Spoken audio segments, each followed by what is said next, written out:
नमस्कार दोस्तों, इस क्वेश्चन की स्टेटमेंट है कि एक इलेक्ट्रिक आयरन 15% लाभ पर बेचा गया। यदि वह 600 रुपये में बेचा गया होता तो 20% लाभ होता। पहले इलेक्ट्रिक आयरन कितने रुपये में बेचा गया था? तो जैसे इसने दिया है कि 600 रुपये अगर विक्रय मूल्य है तो उसे 20% लाभ हो जाएगा। तो हमारे पास विक्रय मूल्य दिया हुआ है 600 रुपये, और इस समय जब 600 रुपये विक्रय मूल्य है तो लाभ कितना है? लाभ प्रतिशत इस टाइम पर 20% है। तो हम इसका क्रय मूल्य ज्ञात कर लेंगे। क्रय मूल्य अर्थात ये हमने कितने रुपए में खरीदी थी। तो क्रय मूल्य का फार्मूला है हमारे पास विक्रय मूल्य गुणा 100 और डिवाइड में रहेगा 100 प्लस लाभ प्रतिशत। तो इस फार्मूले के अनुसार हम इसका क्रय मूल्य ज्ञात करेंगे।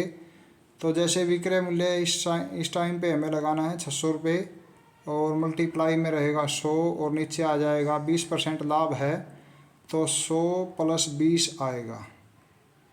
तो 100 प्लस 20 कितना हो जाता है? 120 हो जाता है। तो 120 हम नीचे लिख लेते हैं। तो जैसे एक जीरो काट लीजिए तो 12 पंजे 60 हो जाएगा। तो 5 और 100 की मल्टीप्लाई हमारे पास 500 रुपये क्रय मूल्य ज्ञात हो गया। तो क्रय मूल्य हमारे पास ये है। तो अब इसने कहा है यदि ये 15% लाभ पर बेचा गया है तो कितने रुपए में बेचा गया था? तो कितने रुपए में बेचा गया, इसका अर्थ ये हुआ कि हमें इसका विक्रय मूल्य ज्ञात करना है। विक्रय मूल्य जब 15% लाभ हो। तो विक्रय मूल्य का फार्मूला हम लगाएंगे। इसके लिए ये जो 100 प्लस लाभ है ये ऊपर लिखा जाएगा, ये यहाँ से इसके साथ में आएगा, क्रय मूल्य के साथ में आएगा।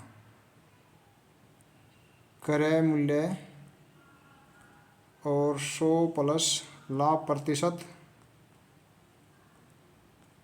और नीचे रहेगा ये 100।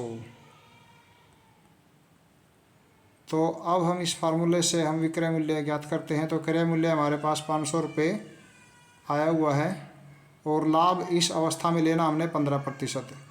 तो 100 प्लस 15 और नीचे रहेगा 100।